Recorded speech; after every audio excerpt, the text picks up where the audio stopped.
बरेली शहर को 5 खास मसनूआत की वजह से आलमी सतह पर जाना और पहचाना जाता है। सुरमा, पतंग माजा, जरी जरदोजी, जेवरात और फर्नीचर इस शहर की खास मसनूआत में शामिल हैं। इनमें फर्नीचर कारोबार इन दिनों अपने बदतरीन दौर से गुजर रहा है। बरेली के देही इलाके के गांव पदारतपुर में ये कारीगर दरअसल फर्नीचर बनाने के साथ साथ अपनी मईशत तराशने की कोशिश कर रहे हैं। ये सनत इन दिनों अपने ख़राब दौर से जद्दोजहद कर रही है। कोरोना वायरस के इन्फेक्शन की वजह से नाफिज लॉकडाउन के बाद मिली रियायत को भी तकरीबन 3 महीने का अरसा गुजर चुका है। ज़िंदगी रफ्ता रफ्ता ही सही लेकिन पटरी पर लौटने लगी है। लेकिन तजारती ऐवानों से रौनक अभी भी गायब है। तमाम ज़िंदगी बांस और बेंत के खाम माल को तैयार करने में गुजरी है, तो जद्दोजहद इस बात की है कि अब तबाहकुन इस कारोबार से ही उम्मीद की नई किरण भी नजर आएगी। गवर्नमेंट की तरफ से कोई सहूलत मिली इसमें अब तक? बात बहुत बड़े करती है लेकिन कोई सहूलत कोई फराहम करा नहीं पाती है। जैसे ही मोदी जी ने कहा था कि आप अभी आपको हम जो GST से उनके पास है उनको 1 करोड़ रुपये तक का हम लोन दिलवाएंगे। कोई पैसा बैंक में जाओ, बैंक में चक्कर लगाओ, कल आओ आज गाओ।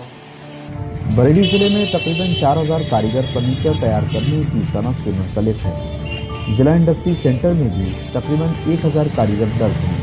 ये तमाम कारीगर किसी एक गांव, कस्बे या मोहल्ले में मुश्तरका तौर पर फर्नीचर तैयार नहीं करते हैं, बल्कि फर्नीचर ताजरों के कारखानों में बतौर मजदूर काम करते हैं। खासतौर पर शहर से 10 किलोमीटर दूर पदारतपुर गांव में सबसे ज़्यादा बेंत का फर्नीचर तैयार किया जाता है, जहां एक सोफ़ा सेट तैयार करने में पूरा एक दिन गुजर जाता है। इसके एवज में 250 से 300 रुपये बतौर मेहनताना मिलते हैं।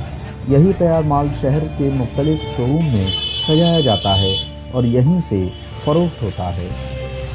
शोरूम के मालिकान के मुताबिक कोविड के बाद फर्नीचर की फरोख्त की हालत बेहद ख़राब है। दूसरा दिलचस्प पहलू ये है कि प्लास्टिक, फाइबर और स्टील फर्नीचर ने भी लकड़ी और बेंत के फर्नीचर की मांग को कम कर दिया है। लॉकडाउन के बाद से कारोबार की पोजीशन लाइन पे नहीं आ पा रही है। एक तो कोरोना का डर है और दूसरे लोग ये जो ट्रैवलिंग चालू नहीं हुई है, जैसे ट्रेनें वगैरह और बस की सुविधा ठीक से नहीं मिल पा रही है, उसकी वजह से बिल्कुल भी मार्केट में जान नहीं है। लकड़ी और बेंत की जो सबसे ज़्यादा परेशानी आई है वो प्लास्टिक फर्नीचर की वजह से, उसकी वजह से उसका कारोबार काफ़ी डाउन हो गया है। और प्लास्टिक फर्नीचर उसके मुकाबले काफ़ी सस्ता भी है और ड्यूरेबल भी है, इस वजह से बहुत फ़र्क पड़ा है। अभी तक जो देखा गया है वो केन और बम्बू के मेनली फर्नीचर ही बनते रहे हैं।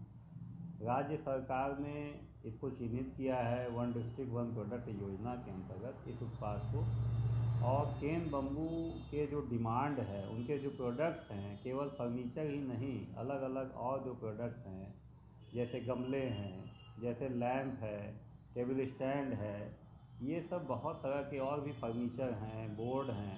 इन सबको अपग्रेडेशन करने के लिए, उससे जुड़े जो लोग हैं उनकी लाइवलीहुड को बढ़ाने के लिए जो इनोवेटिव आइटम्स हैं उनका निर्माण करने के लिए अलग अलग स्कीम चलाई है। डिस्ट्रिक्ट इंडस्ट्री सेंटर के मुताबिक बेंत फर्नीचर को एक ज़िला एक सनत यानी 1 डिस्ट्रिक्ट 1 प्रोडक्ट के ज़ुमरे में शामिल किया गया है। उत्तर प्रदेश हुकूमत ने ज़िला सतह पर तमाम मसनूआत को फ़रोग़ देने के लिए दर्जनों स्कीम्स चलाई हैं, लेकिन हुकूमत की तमाम स्कीम्स में कई ऐसी पेचीदगियाँ और कागजी खाना पूरी है जिन्हें मुकम्मल करने में तमाम कारीगर कासिर हैं, जिसकी वजह से ये तमाम कारीगर हुनरमंद होने के बावजूद अपने रिवायती काम के मालिक नहीं बन पाते हैं, बल्कि मजदूर बनकर ही रह जाते हैं। बरेली से ETV भारत के लिए मुस्तफीज़ अली खान की खास रिपोर्ट।